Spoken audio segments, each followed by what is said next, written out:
Hello. This is the Bible in Fewer Words. We are Carol and Steve Wells. This is episode 213, the book of Daniel, chapter 5. Hi, Steve. Hi, Carol. Another famous story. Yay! Yeah, this is one that has a phrase that most people will be familiar with. This story is where it comes from. Now they'll know the origin of that line. Mm-hmm. Should we start and see what it is? I think so. Great. King Belteshazzar, Nebuchadnezzar's son, had a great feast. Yeah, so this verse has historical problems. Go ahead. Well, there was such a person as Belshazzar, but he was not Nebuchadnezzar's son. Okay. And he was never a king of Babylon. He was a regent, he was an important official, but he was not a king. So it's wrong on both of those reasons. And is it possible that the guy who is named Belteshazzar here is actually Belteshazzar, and it was not Nebuchadnezzar's son, but Daniel? No, I don't think so, because Okay. Daniel's going to be a character as well in this same play. episode. Okay. Yeah. If you want to look into this more, I suggest you go to Wikipedia articles on Nebuchadnezzar and Belshazzar and the various kings of Babylon, and you can get sorted all out. Okay, so I'm just going to read that again. Okay. King Belteshazzar, Nebuchadnezzar's son, had a great feast. He had the gold and silver vessels that his father took from the temple in Jerusalem, brought out, so that his wives and concubines could drink from them. Okay. When he took them permanently? Yeah, that's right. There's a word for that. No, he took all the gold and silver vessels, and there was, that we've heard that before. Yes. Previously.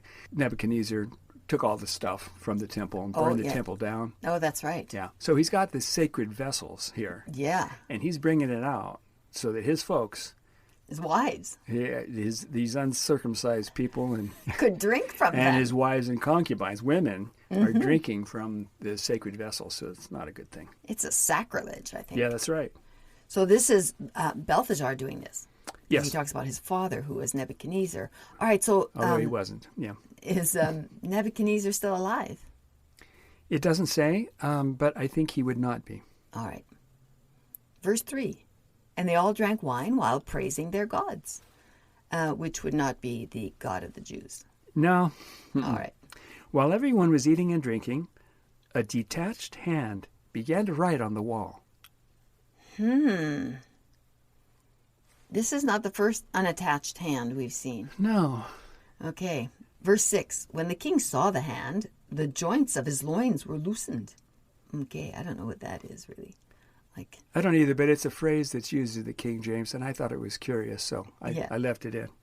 And his knees began to smite each other. Yeah, his knees were knocking. Now that makes sense.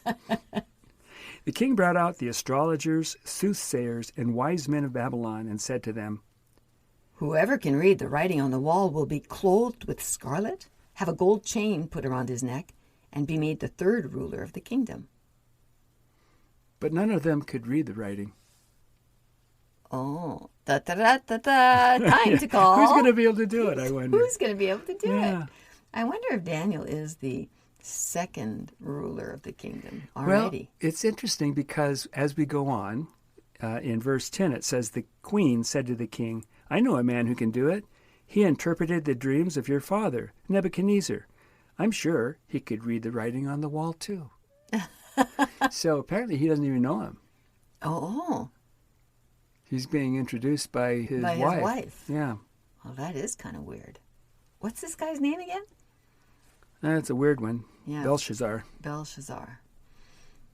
So they brought in Daniel, and the king said to him, Can you read the writing on the wall? Is that the famous saying, Steve? That's the writing on the walls? Yeah, that's where it comes from. Daniel said, Yes, I will read the writing on the wall. God gave your father Nebuchadnezzar a kingdom. But his heart was made like a beast's, and he ate grass like an ox, with a body wet with dew. And you, Belshazzar, the son of Nebuchadnezzar, have drunk wine with your wives and concubines and haven't glorified God. And it was God who sent the hand that wrote on the wall. This is the handwriting on the wall. Mene, mene, tekel, upharsin. And this is what it means. Mene, God has ended your kingdom. Tekel, you're not worth much. Paris, I've divided your kingdom and given it to the Medes and Persians.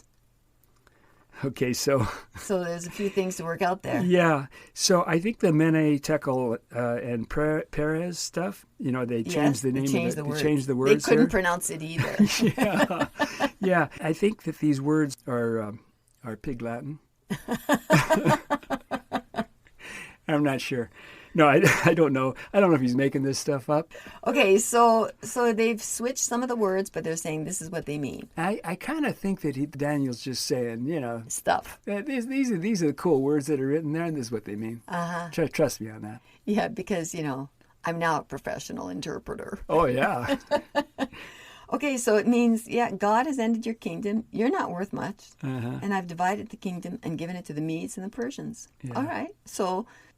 Well, then Belteshazzar clothed Daniel with scarlet, put a gold chain around his neck, and made him the third ruler of the kingdom.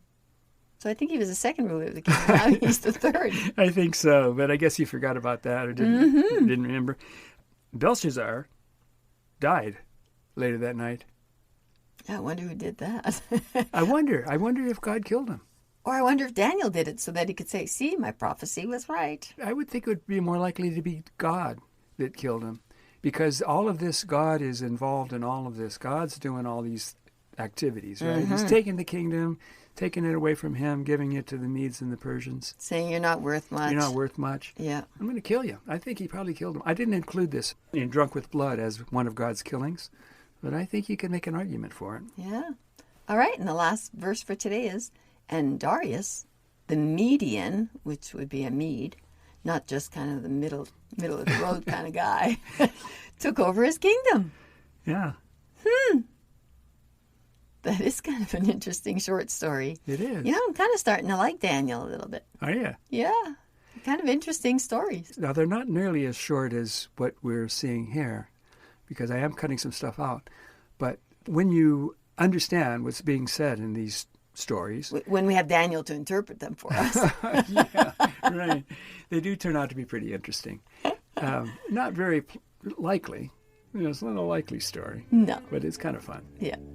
All right. Well, thanks for sharing that with us. Sure. And listeners, we'll see you next time. Bye-bye. Bye.